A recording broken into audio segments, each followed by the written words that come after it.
Hello and welcome to For Heaven's Sake, a Seventh Heaven podcast.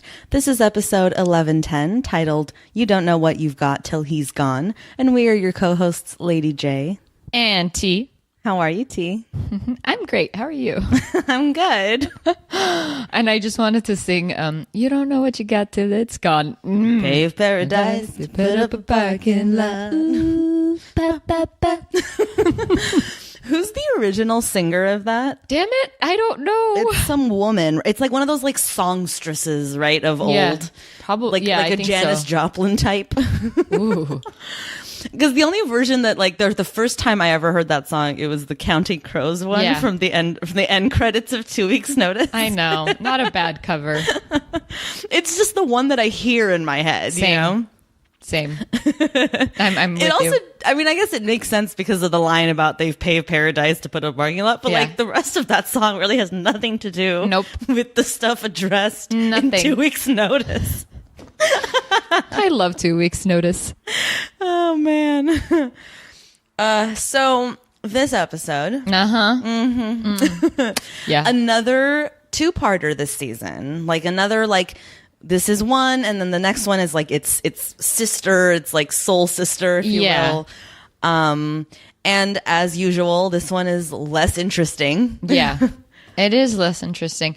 Do you think it's weird because it feels like I don't what would you call this? I don't feel like it's a two-parter. It feels like it's a three-parter with this. Okay, explain Like that. just the continuation of like with the whole Ruthie thing, and then at the end of this, the way this episode ends. Oh, and yeah, well, I'm talking about like this is part one, and then the next one is part two. Oh, sorry. I was thinking that you were considering the first one part one, and then this part two. No, sorry, guys. It's early. Yeah, and listen, we owe it to our listeners to peel back the curtain. Yeah. Okay. Sorry. we recorded episodes 9, 10, and 11 all at once a few days ago, and our files for like half of 9 and 10 were corrupted. Oh God. So here we are at 9 o'clock in the morning on a Saturday trying to recreate some of the magic. Guys, we don't have lights. I'm kidding. I'm so kidding. No, listen, we're going to do it justice. We know this episode really well, and we wanted to give you guys the best version of it possible. So Yeah, we're just dedicated. That's the truth. yeah, we're dedicated. You know, we care. We're Yeah. at the tail end of this thing, but we care. Yeah. We love you guys. So we love you, Heaven Heads. So, okay. What's cool about this episode is it definitely is what I like to call like a concept or like a gimmicky kind of Okay. a thing, right? Because essentially the whole episode revolves around Eric, in the first half, giving all this like tough love Yeah. advice to 6 or 7 people that are like Exactly. coming to him in the church, you know, like, which is just another day for Eric. But I'm sure in light of his diagnosis and in light of, you know, the clock on his lifeline or whatever, like, he seems to be throwing caution to the wind, no holds barred. Yeah. Like, he's not going to like cushion it. He's not going to be PC. He's just going to be like, listen, dude, this is what you need to do. yeah, Kind of a and thing. it's about time. Yeah, good for him after all these years. Yeah. And the trust he's built with this community. I think he owes it to himself to not like baby gloves anymore, you know? Yeah, especially because, like you said, he's been around in this community and they've been coming to him for so many years. And if you keep coming to someone with the same damn problem and there's no solution, all right, that's it. Gloves are off. Right. I mean, yeah, right? Now I'm thinking about, especially that old woman for 70 years has been holding on to that Seriously. to that heartbreak that her mother didn't buy her a doll. Honestly, all of their problems seem so lame. Like if you think about it, which let's get into Okay. each of them, right? So, okay, so the first one is I don't know I don't know any of these people's names. I don't because either. I just a lot of them remember- don't even get names. I just remember Pearl, Aunt Pearl, and it's not even the girl It's that's not even the person's name. and Yeah. Phil. Okay, so this girl, let's call her A. Yeah. So A comes in and Eric's telling her like, or no, she's basically complaining that, you know, she's got to go to this reunion at her Aunt Pearl's house. Yeah. And every time they do this thing, Aunt Pearl's like breathing down her throat, like, when are you going to get married? When are you going to have kids? And she just doesn't like that. She doesn't like want to be putting herself through that kind of Yeah. a thing. And so Eric to her is like, listen, either you want to get married and have kids, in which case start doing something about it. Yeah. Like figure it out and tell Aunt Pearl that. Or you don't want that for yourself and tell Aunt Pearl that. Like stop like mincing words or whatever. Just like tell her you're not interested. And then she goes, but I am interested. And he's like, okay, well then do something about it. Yeah, like go start dating. I don't know. Put yourself out there. Exactly. I didn't mean to step on you there. No, but it's all good. Yeah, so that's one. And then we cut to, or we fade to, more like, this man, that's Phil, right? Yeah. And he's overweight, and he actually doesn't do any talking in this whole moment. You realize it's all Eric talking to him? Yeah. I don't know that he ever says anything. True. Like it's like he's physically reacting. Yeah, he's just giving him his diagnosis, basically. Right. So Eric's telling him, like, you know what I think your problem is? I think you have trouble losing weight because your wife shames you about your weight. And so you're in this like shame spiral about it, which you can't get out of. So you're not actually like making progress on losing weight. Yeah. And so he goes like, just get out there. Stop thinking about it. Just do it. Like walk, eat healthy, exercise, do what you got to do. Like there's no time like the present or, you know, whatever. Basically. And Phil's like, he's like nodding. He's like, yeah, I guess so. Poor guy. I was about to nod on the podcast. Like, I started nodding and I know no one can see me. We've been saying for 2.5 years that we should have been recording this or doing this podcast. I don't know that we ever will now, but I know. It's just always fun. Every time we play the credits in the beginning, just the music, we're always shifting our shoulders or bouncing them. And even after all this time, it still like gets something out of us. Oh yeah. We throw our fists in the air like we just watched Breakfast Club. Like, you know. Okay, and then the next person is, I want to say, the girl or woman. I guess she's not a young girl. the lady who has fallen out with her brother. Oh yeah. Because I guess however many years ago, I think 10ish years ago. Yeah, that's what she meant. Yeah, a decade. Yeah. She accidentally broke up her brother and his fiance because she told the fiance that he might still have feelings for his ex or something like that. Yeah, something like that. Some complicated, unnecessarily stupid story, but here we are. And so the brother like has held a grudge and they haven't spoken for 10 years. Yeah. And Eric's here is just like, dude, like if you're over it, reach out. Be the bigger person. Make the first move. Like this is like stupid on both of your parts. What are you waiting for? You know, like life is short. Love the people that you love, kind of thing. Whatever. And I love too that maybe it's not that stupid and random because clearly like these storylines are like geared to Eric, right? Like, it's like Eric might as well be giving himself advice here, you know, kind of a thing. Yeah, because he's telling everybody just like stop dancing around the subject and just do like make a decision already. Right. Do something. Right. Yeah. Or reach out to the ones you love, like go for love, kind of, you know, or whatever. Or like in the case of Phil, like exercise, eat healthy, like the game's not over yet, kind of a thing, you know. Oh, Eric. Yeah, I guess you're tired of all. Worst. I know you're tired of all the salads, right?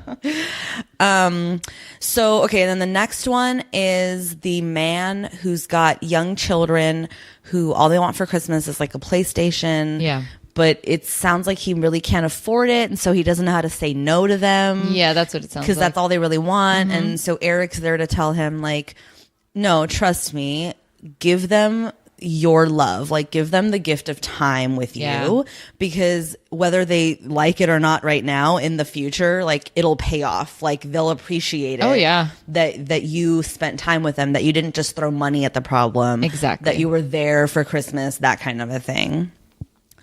And then people need to hear that more often. That's so true. People need to really hear that more often. Let's be honest. You know what's funny? So my brother is, I'll call him a highly sensitive kid. Like, and I mean that like in the factual sense. Like he's very like sensitive to his surroundings, and he's very like in tune with vibes and energies and stuff. And Christmas, he expressed to me, I hope I'm not like, you know, breaking his confidence by talking about it. I know he doesn't listen to this, but he expressed to me this last Christmas that he really doesn't like Christmas because it really makes him feel anxiety of like the stress of the anticipation and expectation around it. You know? Huh. And it kind of like broke my heart a little bit. Yeah. Because mind you, and I told him it's the truth. I kind of get it. Like I have the same vibes about Christmas too. Like that's why I love Thanksgiving. And that's why he also said the same thing, because with Thanksgiving, there's no expectations. You just show up and eat and have a good time kind of a thing. You know? With Christmas, there's like a lot of like pressure put on it, you know, like you got to get together because like Christmas means family, you know, there's got to be some level of gift exchange, whatever that is, even if it's like $2 or $3, it's like there's something about that you have to do that, you know? Yeah. Of course you don't have to, but like there's that expectation around it, you know? And then just like all the hullabaloo tied to this like one day of the year. It's true. And he was just like not here for it last year, you know? He was just like, he was so over it and so tired of it. We didn't do Christmas, like he didn't do Christmas morning with us. He didn't want to. Cause my entire life for 30 plus years, no matter where we are, like I've already moved out, doesn't matter, Christmas morning, we are all together, like all 5 of us, underneath the Christmas tree, opening whatever like little gift our parents have gotten for us, you know, that year. Like we always do Christmas morning together. We never have not. And this year he just didn't do it. Like he couldn't and didn't want to. That's interesting. And so he was working out upstairs in the bathroom, doing his workout routine. And the rest of us did our thing. And honestly, it was fine. Yeah. It didn't feel like he was missing. It didn't feel like it was wrong. Yeah. It just was fine. And I think we needed that break in that routine to like show us that it doesn't matter, that it's okay, that this one day doesn't really mean anything, you know? It's true. Like, it's time with our family that matters. It's quality time with our family that's important. Like, it was a really interesting thing that happened. And I'm only just realizing it or talking about it now because we're talking about, mind you, spoiler alert, it's Christmas time in the snow globe. So that's what everyone's talking about, you know? I know. And here we are in spring. Anyway, so then after the guy with the kids, it's, the lady who, it's kind of unclear what her problem is because again, she doesn't do much talking. Yeah. Eric's basically just telling her, you know, go, if you want somebody to give you a gift for Christmas, then meet somebody that's going to do that for you, I guess. Or something like that. Or like get yourself the gift. Right. But then he kind of throws it in her court saying, if you want a gift, why don't you give a gift yourself? And and then he just goes back to love, like give love, you'll get love. Right. And then she got quiet and then.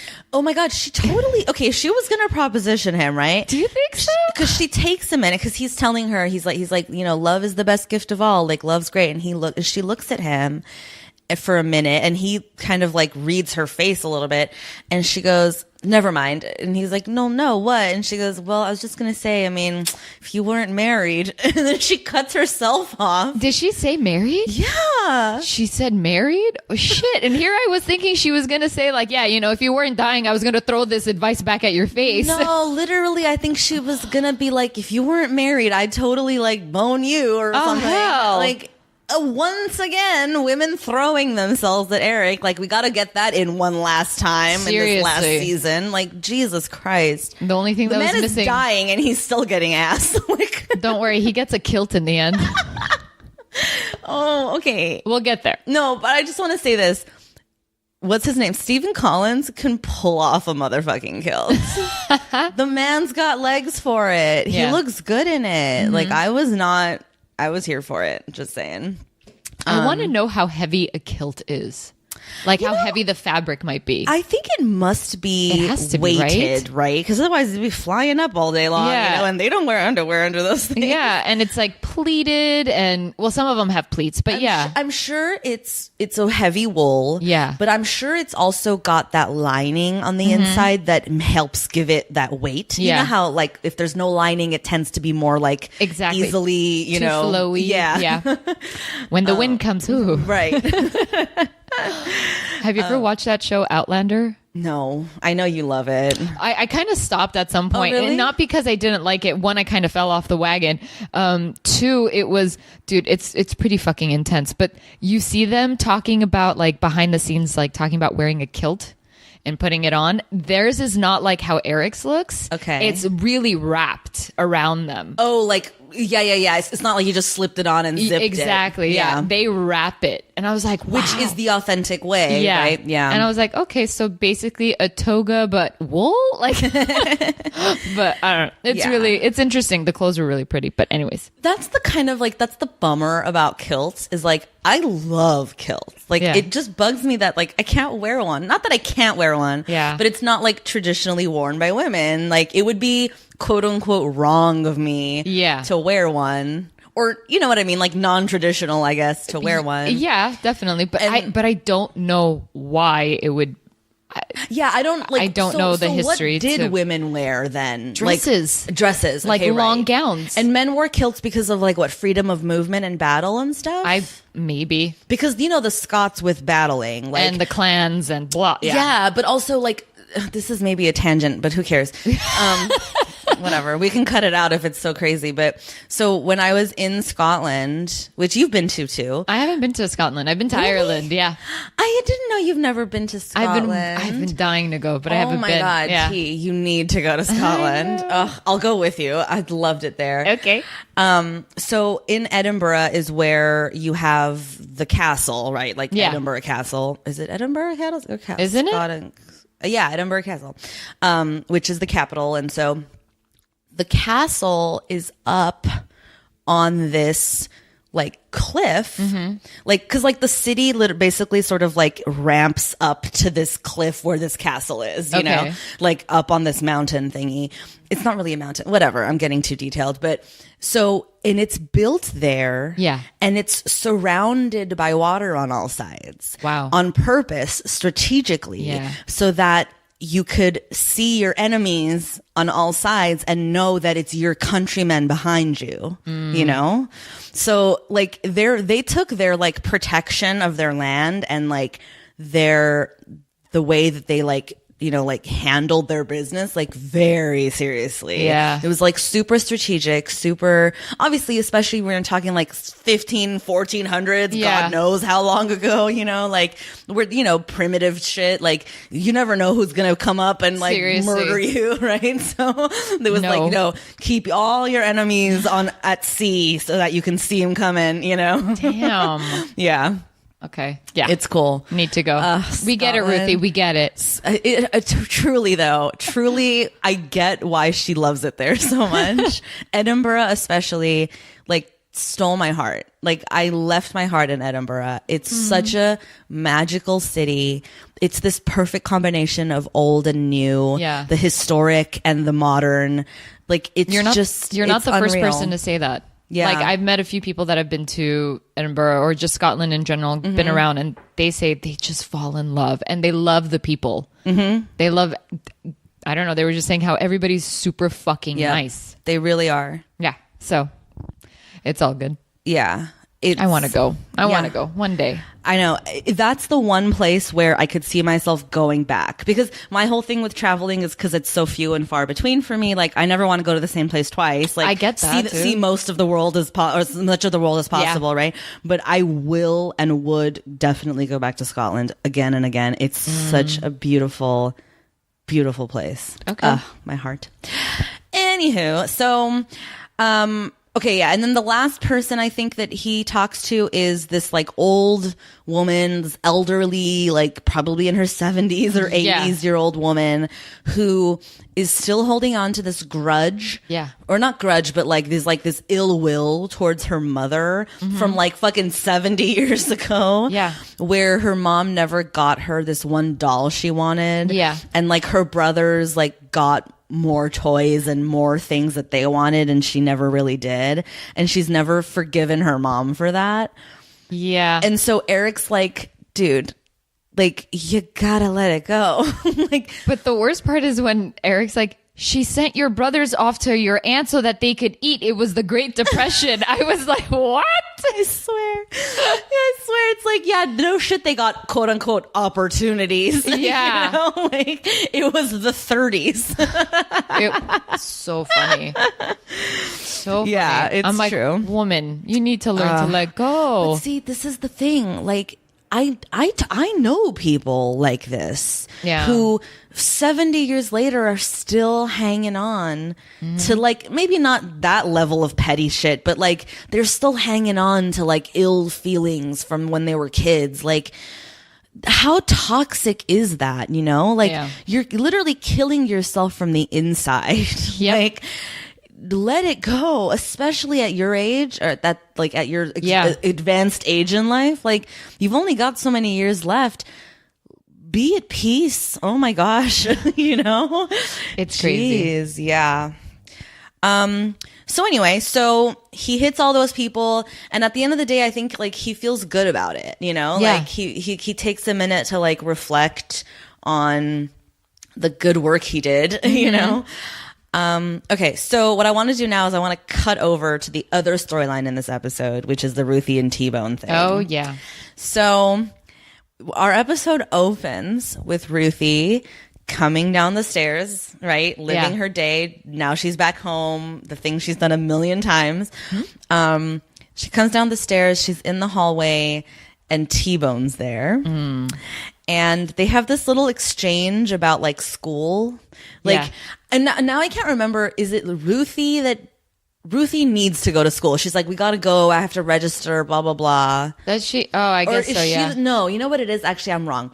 She's the one who's griping because she's like, ugh, school is so stupid. Like, we don't learn anything. Yeah. I just went for a whole day and all I did was register for classes. She's like talking shit about school here in America because she's had the taste of that Scottish good, you know? Yeah, we had a philosophy class. He goes, oh, I like philosophy. That's right. Oh, T-Bone. And so T-Bone's on the other hand being like, he's playing off of her. Yeah. But he's like, well, don't you know we have to go and be scholars and school and whatever. And she's like, well, school. And so almost to shut her up, but also in a cute move, he just like goes in for the kiss, man. Yeah. He like grabs her face, bends a full 90 degrees. Yeah, dude, it's a little awkward. I mean, look, I'm all here for T-Bone and Ruthie, but like this whole kissing arrangement just is a little off. Well, she's just a little one, and he's super duper tall. She's way too short for him. Yeah.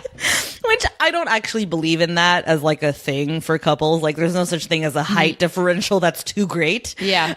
But she's so short that, he has to fully bend to 90 degrees. Yeah, dude. It's like he like bent forward and to the side. And well, it was all a little like haphazard because I don't think he was like planning it. Like I think it just sort of like happened. Obviously when he first saw her last night, he liked her. And so now he's like making the move.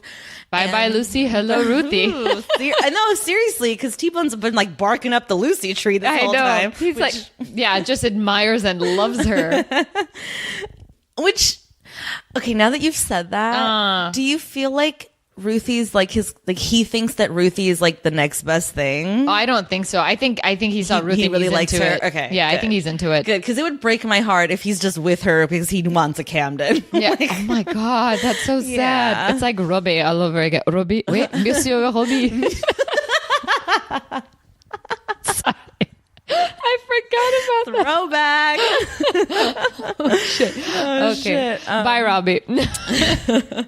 So anyway, so that happens, and they both are just like, Okay, that happened. And the twins catch it from across the hall from like they're peeking from their bedroom. Seriously. And so whatever. So then they go to school and T-Bone's like all over Ruthie. Like she's just trying to like do her routine, like lock her, go to class, whatever. And he like won't leave her side. And they're like talking about it. Like, you know, she's like, this is wrong. You're practically like my brother. Like, you know, whatever. And he's like, no, I'm not. Like, it's not like your parents adopted me, you know? And Ruthie, this isn't a Martin situation. It's not a Martin situation. Not that they had adopted Martin either. No, but like with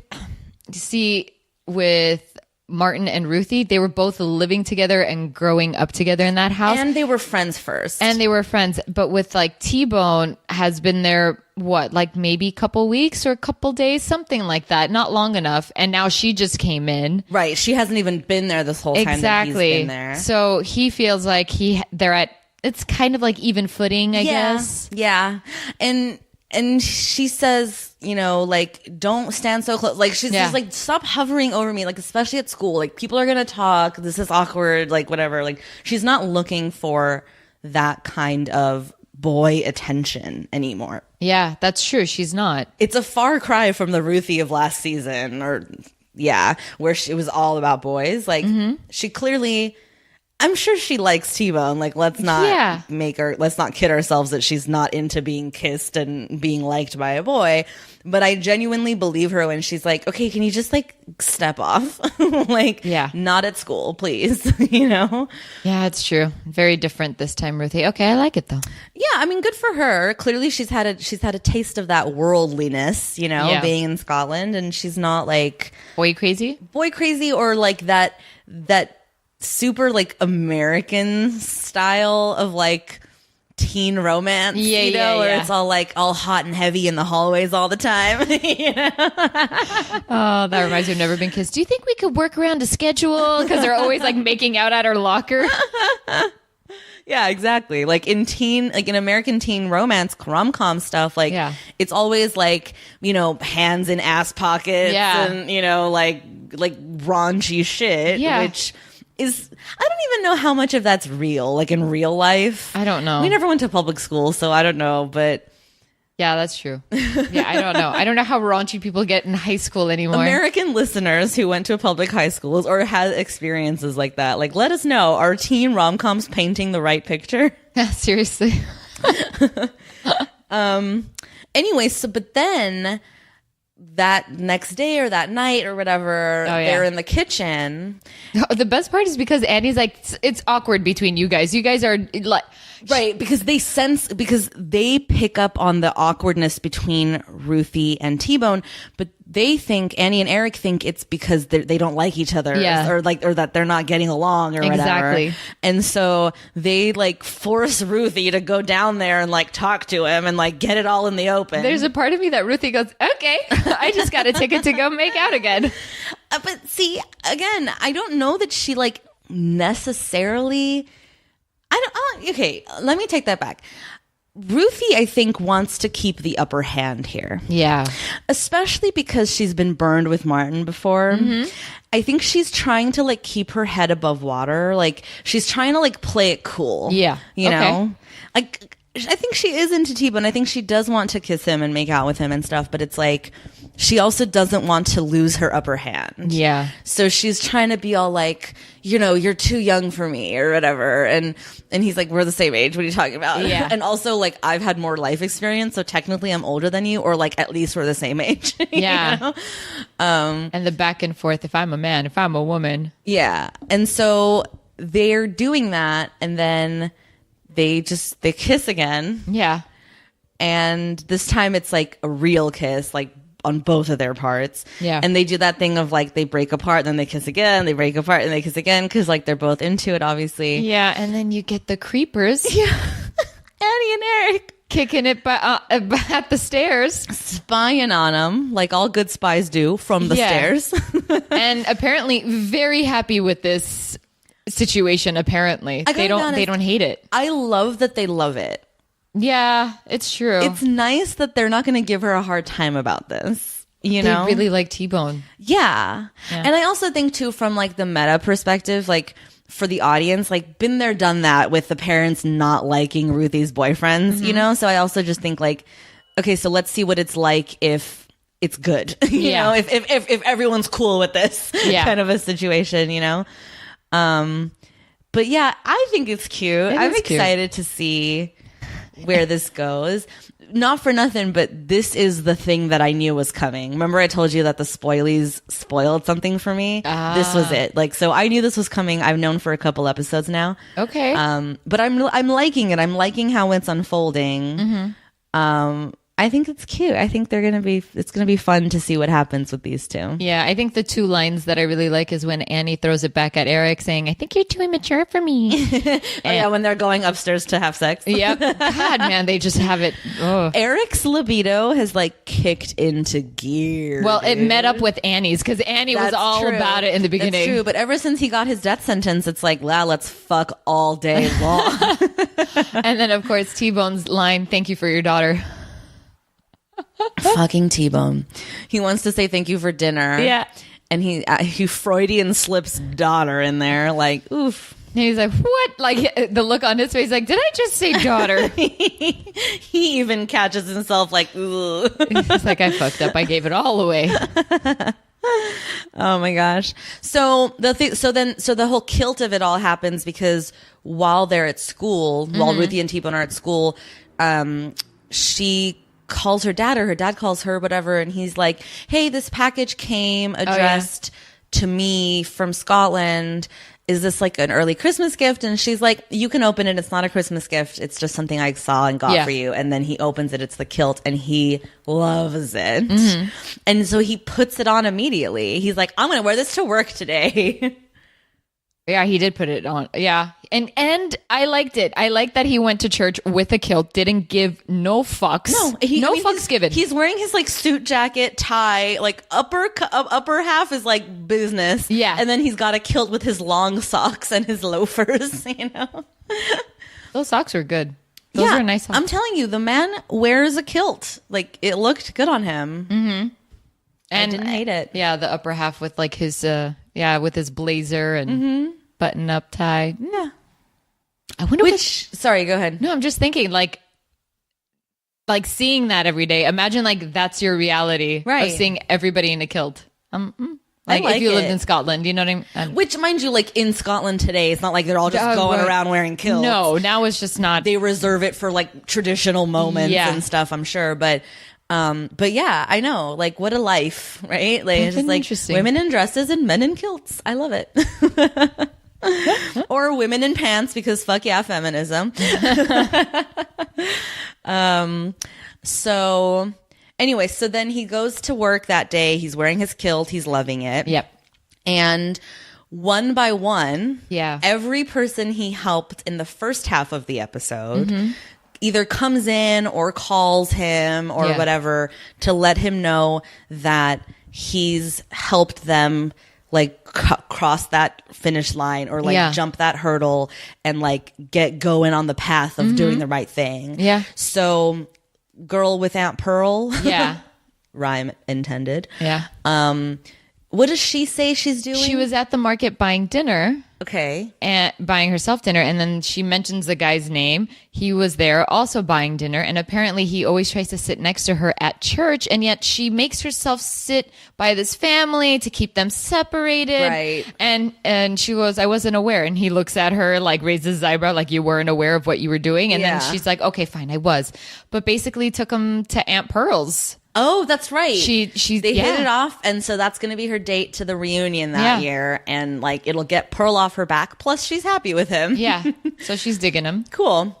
Okay, and then Phil. What does Phil say he's going to start doing? He said he's going to start on that program like of eating right and working out, but also he had a very long talk with his wife and is in 100% support apparently. Okay, good. So he turned the dynamics around in the house and plus for himself, and it gave him that jump start he needed to like start taking care of himself and everything. Yeah. And it's worth noting, like with each of these things as they're coming back around and like telling Eric that he helped them or whatever, like you can see like his heart grows 3 sizes each time. Like he really genuinely feels so fulfilled and like happy, like with each person. Like he feels not only good about that he was able to help them, but like I genuinely think like he feels like he helped himself, you know? Yeah. Like I don't know, it's cool. Well, I mean, it feels good knowing that people are doing better. Yeah. It does. And it's nice to see change. That's the best way to put it. Yeah. And it paid off. And then what is it? I'm forgetting her name. The girl about her brother. Right. She calls him. Yeah. And because it's like she's in a park or something. I don't know. She's on the phone with him. Yeah. And she tells him like, yeah, I reached out to my brother and like amazing news. There might even still be a chance for him and his ex-fiance. Yeah. Like, you know, like we could get back around kind of a thing. And like, it's so great. We're talking again. We're catching up. Yeah. Like we're cool. And she also says like, don't wait next time to yell at me. Right. Like, I was like, okay. Yeah. So they're all saying this change is good. Let it stay. This, like tough love thing is like working. The woman who was like, I guess like alone or feeling lonely about her life. Give or love, whatever, you get love. Right. Decides that she's going to adopt a family of 5 children from Ethiopia. Yeah. And because she says like, I've always wanted a dozen kids, so I'm adopting these 5 from Ethiopia. And I'm like, okay, 0 to 60 real quick. But I mean, hey, if you've got the means and this is what you want, like go for it. I don't know. That. 0 to 60 real quick. I mean, I don't know. For my money, it's a little cuckoo, but hey. Seriously, 5 kids? That's a lot. And what are their age gaps? Yeah. Like what is the youngest? 2? Like yeah. I mean, listen, that's not nothing. That's a huge undertaking she's chosen for herself, but more power to her. Apparently she has all the things to provide. Like she has the money, she has the house, she has the time, apparently. Right. Yeah, good for her. And then the only thing that doesn't get resolved is like we don't see the old woman come back around. She does come back around, actually. She does. And apparently she let it go somehow. I guess she just says like, you're right. I let it go. I don't know. I think she gets in contact with her family again. Oh, that's right. Because she had been like begrudging her brothers all this time. Like she's estranged from her family, man. That's right. Because she hated her mom so much. And so she's like, no, I don't, that's not my game anymore. Just the way you said it. Yeah. Because she hates her mom so much. Like, fuck. So that's what basically she's saying. I know. But it's just like laid it out. You know, she hates her mom. As you do. And then I wanted to, this is a weird bone of contention between us. You swear that at the first half, there's a couple that doesn't want to get married. Well, the guy doesn't, apparently. He's not ready. I don't remember it that way at all. Because they don't even talk. Like, he just says he's not ready. Like, he's chasing them. He's chasing them as they're, like, making a right at a church. It's not like a whole scene or whatever. No. Okay. You only see them come back in. That's right. And then they come back in, they're, like, holding hands, and they're like, we're ready, or whatever. And we set a date for New Year's Eve next year. That's right. I do remember the New Year's Eve moment. I know that that's true. So basically, like, again, it all comes home to roost. Yeah. And as soon as all that happens and he's like sitting there and he's like loving life. He's wearing his kilt. He's crushing his game. Yeah. Like everything's cool. Annie calls him. She's like, when are you coming home? Dinner's almost ready. We're going to have amazing lean pork chops and vegetables and it's going to be so good. And he's like, my favorite dinner. Yes. Yum. If my family, she starts telling him that like every single one of the kids is gonna be home for Christmas that year. Yeah. He goes, even Matt, and she's like, even Matt, and like even Mary, and Diamond, like, all of them, they're all gonna come home, and like what a blessing that is. And he's just like, his heart is so full. Yeah. And so with like a pep in his step, he goes to the parking lot to get in his car. And who appears out of the darkness in a halo of light? Stanley the manly. Who's wearing Eric's jacket. Wearing Eric's jacket. Kevin's sweater. Right. And probably his pants and shoes. Yeah. Oh, Stanley. So he approaches Eric and he's like, hey, man, like, how's it going kind of thing. And Eric's like, hey, Stanley. And right away, because the episode takes on this tonal change. Yeah. Like the minute Stanley comes on the scene, like the music changes, everything, like the vibe of the episode changes. Yeah. And like you and I both picked up on it right away. Yeah, but we're like, okay, guardian angel this- for sure. Yeah, like this is clearly not like real, right? Yeah. Like it's clearly like a dream he's having or some sort of a vision or something. And you know, like they're talking and Stanley keeps interjecting with, you know, why haven't you asked to live? Yeah. Like, why don't you ask to live though? You know? Yeah. And then as he's leaving, he says one last time, don't forget to ask to live. Yeah. And Eric, I think like he hears like his subconscious is telling him that, right? And then subconsciously he hears it.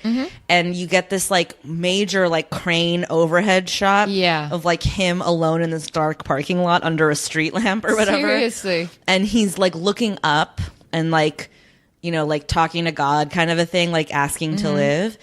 And then you tell me, does he end up like clutching his heart or his arm or something, or does it just fade to black? I think like you see this look of worry or something on his face. Like you see him going, shit, like this look of what the fuck is happening right now. But he's not, he doesn't. There's no physical affectation. You just see his, like you see the expression on his face. It just changes, right? Yeah. And then he asks again. I think he asks twice actually. Okay, yeah. He goes, please, Lord. And like you look up to the moon and then fade away. Yeah, man. So guys, did he die? No way in hell he died, right? Like it's way too soon in the season. We're only halfway through. And if we know Brenda Hampton, nope. No one's dying tonight. But I don't know. Is he just collapsing in the parking lot? Like, are they going to find him? Yeah, that's the part that's freaking me out too. But I will say, I love Stanley when he asks, how's Reverend Kirk? It's so cute how he asks. I know. I don't know. I find it adorable. Yeah. But again, see, okay, so it begs the question, like, at what point in the episode does it go from reality to a vision in his mind? I have no idea. Because realistically, like, are all the kids coming home for Christmas? You know? Like, maybe that was just, like, his fantasy life moment of, like, Annie telling him all this amazing news and then him like pep in his step going to the thing and then Stanley appearing to him. Maybe all of that was like for lack of a better term, dream sequence. I don't know. You know, the part of me can't like, I believe they're coming home. Okay. I know that sounds crazy, but the reason why, like, they don't know that, like, we don't know if Eric is going to live. You get what I'm saying? Like, right. Like for all we know, there is a death sentence. He has an expiration date. Sure. So therefore, I really do think that the kids are going to come home. We're not going to make the effort to do it. I don't think we, the audience, are going to see them. I think that they're going to. Okay, that's a good point. That they're going to discuss this, saying, "Oh yeah, Christmas was so great. Matt and Sarah, they were all home." That's a good point. I think that's true. Because in my mind, I was like, "There's no way we're gonna get all fucking 7 of them in under one roof again." That would have been awesome, but it would have been awesome. But it's not happening. Yeah. But I think you're right. Like from the character perspective, like they will have all made the effort to be there for Christmas this one last time potentially. Yeah. And then they can just like talk about it as if it happened, kind of a thing. Yeah. Yeah. That's what I think. That tracks. Thank you. That tracks.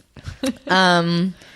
Yeah. So that's pretty much the episode. The twins are barely in it. Lucy pops in for half a second to say that she's going up to San Francisco for the weekend with Kevin. Yeah. Oh, you know what we didn't talk about is Jane and Margaret. So So Jane and Margaret are charged with taking care of Savannah. So like they're taking her and the dogs for a walk. Mm-hmm. And while they're walking, Jane's talking about how she has this interview with this environmental agency. Yeah. Which like Eric kind of low key like helped set up, you know? Yep. And she's really excited about it because you know her, she's all like vegetarian and whatever. Yeah. And then as they're walking, this woman comes out of her house holding this newborn, or not a newborn, but like a baby. Yeah. And I don't know why she talks to them in the first place. Like, what prompts her to like engage with Jane and Margaret? That's the weird thing too. Like what they were passing by. She comes out the door. Oh, hey. Yeah, she's like, you too, hoo-hoo, you know, whatever. Seriously, what is Glen Oak? I swear to God, you trust everybody on that on the sidewalks? What is this? It's so bizarre. And not only that, but like what happens next is even more fucking crazy. She sees that Jane and Margaret are like taking care of Savannah and stuff. Yeah, and she goes, you know, like, if you're interested, like, I've been looking for somebody because I want to go back to work and I don't want to take her to like daycare all day. So I've been looking for somebody who can like babysit her, you know? And Margaret literally does not. She basically talks over this woman and says yes. Oh my God, yes. And then she starts naming all the things that they're going to do together. And she starts immediately. Yeah. Like, she just like takes this baby from this woman's arms and is like, we're best friends now. Like, okay. And this woman's like here for it. She's like, perfect. She's like, you're hired. Seriously. Life is great. But I'm happy for them because Margaret wants to go back to school. Yeah. And so she can do that at night. Yeah. During the day, she'll take care of this baby, which is what she wants. So she loves that. So good for her. Yeah. And Jane's going to do what she wants to do. So good for her. As of right now, it seems like they both have a plan. Yeah. Which is like great. they're headed down the right path kind of a thing for themselves. So like, yeah, it's not just like they're just shitting around in the Camden house. Like they're trying to make moves for themselves. So it's good. It's about time. Yeah. Yeah. Stop calling T-Bone's mom. And we don't have any Mac or Sandy bullshit in this episode. No, we don't. Yeah, no Mac or Sandy, huh? Finally, like a reprieve from that. Right. I say Mac and Sandy because now that's a thing, but like, you know what I mean? Like Sandy bullshit. We didn't see Kevin again in this episode. Right. He's not in this one either. Yeah. Yeah, I think that's about it. That is it. Let's rate it. Two thumbs up. 2 thumbs up. Really? 2 thumbs up. You know, I don't know. Yeah, I'm going to stick to it. I don't care to defend it or not. Like 2 thumbs up. That's fair. Yeah. I think I gotta go 1 thumb up, 1 thumb down on this one. Although, I mean, yeah, I'm gonna stick with that. I'm gonna go 1 up, 1 down because I don't know, like it's a good episode. Like I don't have anything really like against it. I just think it's a little like it lacks a little meat on its bones. You know, like it doesn't quite have full range, of like a full episode kind of a thing. Like it's just basically like 2 halves of one sandwich. True. That was a weird metaphor. 2 halves of one sandwich. What? That's a new one, folks. Yeah. Make that the new hashtag. 2 halves of one sandwich. Okay, 2 halves of one sandwich. You're like, it's just missing the meat, but you're getting all the condiments on both sides, Oh, sandwich sounds so good right now. Doesn't it? I'm kind of hungry. Like a turkey and provolone with some lettuce and tomato. Ooh, girl. Like I just want that crunch of a sandwich. Yeah. Ooh, on like a baguette. Oh, shit. You're so mean. Oh, my gosh. Okay, well, that's going to do it for us, folks. Thanks, as always, for tuning in. Don't forget to subscribe, rate, and review on your favorite podcast app. You can find us on social media at For Heaven's Sake Pod. Send us your emails at forheavensakeshow@gmail.com. We are gearing up to do something fun for our series finale, so we want to hear from you guys. Send us your thoughts, your questions, your things that we need to know, things that you want to ask us that you've always wanted to know about us or about us and this show, whatever. We will read all that stuff, and we really want to hear from you guys. So we're also on Patreon, patreon.com/4 Heaven's Sake Pod. We do 2 bonus episodes a month of live commentary on movies that T has seen that I have not. It's extra fun stuff. And listen, if that's too much for you and you feel like, oh, you can't commit to that level, that's totally understandable. We appreciate you no matter what. We also have the Keep the Lights On tier, which is literally just $1 a month. And what that'll do is help keep our lights on, keep this show going long after it ends and available to you guys for your listening pleasure forever.